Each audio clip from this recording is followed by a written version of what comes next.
Arcangelo Rizzo.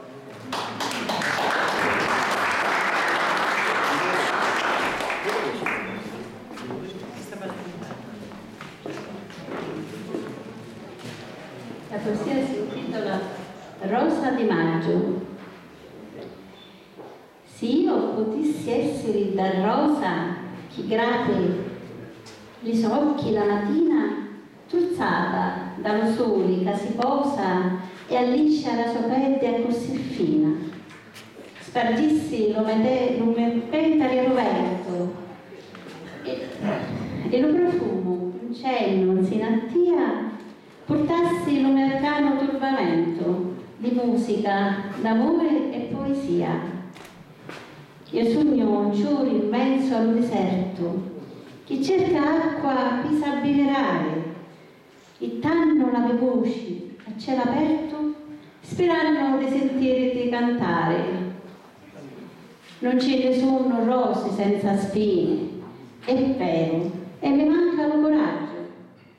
Se pure sento puncere le vine, volessi essere io da rose maggio.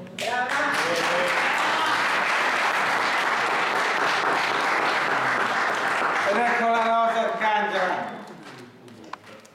Sei stata veramente bravissima. Grazie.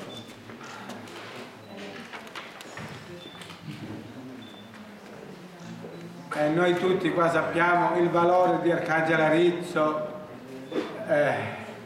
l'isola, sono tantissime quelle che conosco più.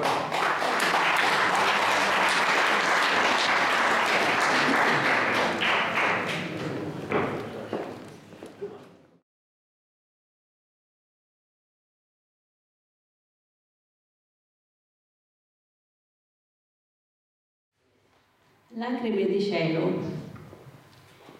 Nello silenzio dello me pensare scrivo sti versi di malinconia, ma presso alla finestra per tagliare sento lo cielo che si mormoria.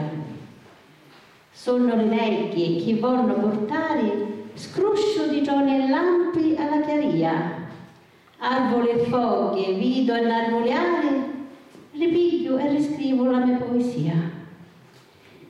La terra suppa acqua e si consola, le radiche si intrizzano fra iggi come un lavante sotto le lenzuola.